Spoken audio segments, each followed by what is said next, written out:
I cautiously made my way deeper into the lava tubes.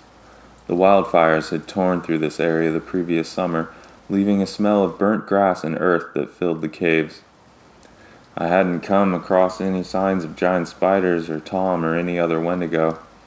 The hunt was going smoothly. I had anticipated encountering at least some resistance.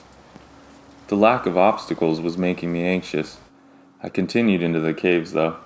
According to Mr. Fuzzy Nuts, my Goatman nemesis turned informant, he saw the treasure just at the end of the tube/cave that I was in.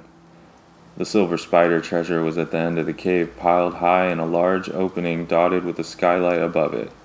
I couldn't see far enough down the winding lava tube to look for light. I had to rely on my sense of smell and touch. I felt for any changes in the air, any currents or movement in the stagnant, burnt air. I smelled for the fresh air wafting through the cave, relying on my nose, hopefully to lead me in the right direction. Instead of freshness, a heavy scent of burnt hair and barbecue came wafting down through the cave. The smell stopped me in my tracks. It assaulted all my senses. The cave suddenly felt thick and muggy. The smell made its way into my throat, causing me to retch just a little. Goosebumps ran up and down my entire body, and I raised my rifle as I approached the next bend in the tube. This was the setback I had anticipated. I turned the corner and made it around the bend, fully expecting to see Tom or some other monster. Instead, there it was. The treasure gleamed under the sunlight breaking through the cave ceiling. It was another 50 yards away, but the reflection off the silver was enough to light the way down the rest of the cave. It took a lot of self-control not to run down the rest of the way down the tube. I was still cautious. There is always cheese in a mousetrap, was all I could think. I walked even slower now, trying to listen for anything that might be waiting for me. My eyes scanned the opening where the treasure lay. There were piles of skulls and bones of various animals and humans piled up against the walls surrounding the treasure like soil around a plant. The bones were bleached and falling to pieces, either from the wildfires, maybe from whatever killed them. There was still nothing to be seen or heard, no dangers anywhere. Could it be this easy, I thought to myself. I jinxed myself. I felt the knife slip in through the gap in my vest. A strong arm looped itself around my neck from behind as the knife drove in deeper. "Long time no see," I heard whispered into my ear, and a cold breath of air froze the back of my neck. It was Tom. I knew it without a doubt in my mind. I hadn't heard him coming.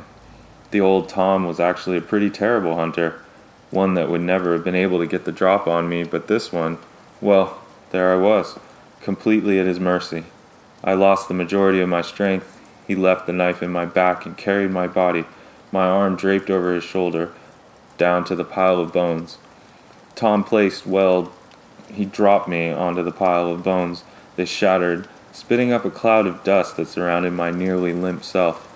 All my energy was being focused on not dying. "Well, look at you," Tom started talking. I struggled to open my eyes and focus on him.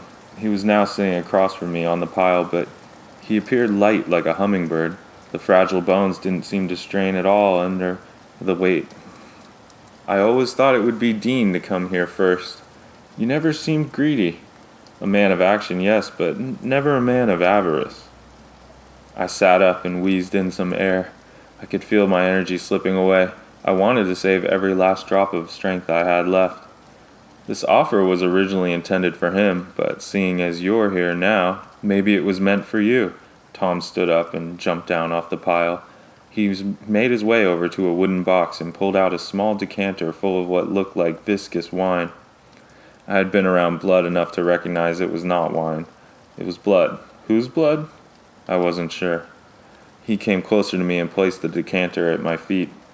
My eyes followed him around the cave, but I lacked the power to speak.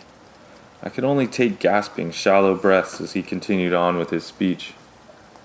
"Forget what you thought you knew about Wendigo. All those superstitious fear-mongering.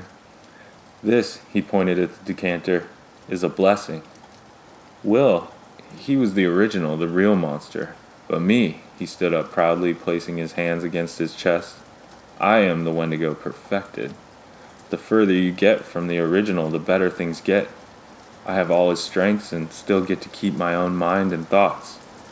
Sure, I have to eat people every now and then, but that's a small price to pay for everlasting life and monstrous power, wouldn't you say? I started to lift myself up and felt for the knife in my side. Whoa, whoa, whoa, slow down. You don't want to pull that out yet. Hear me out. Drink from the bottle and you can pull that out and be just fine.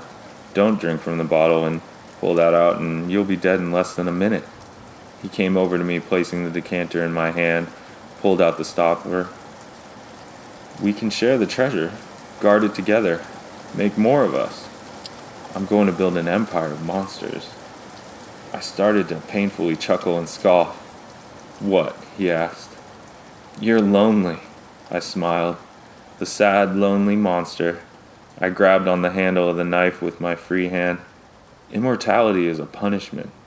I pulled the knife out of my side and felt a rush of warm blood make its way down my back and legs. I fell back onto the pile of bones, submitting to joining them.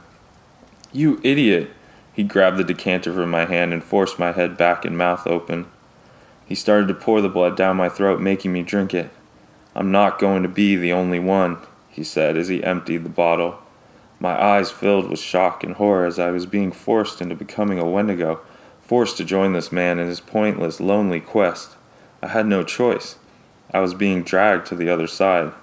No longer would I struggle with the loss of my more human compassions and emotions. No longer would I ponder whether my life as a monster hunter had stripped me of my humanity.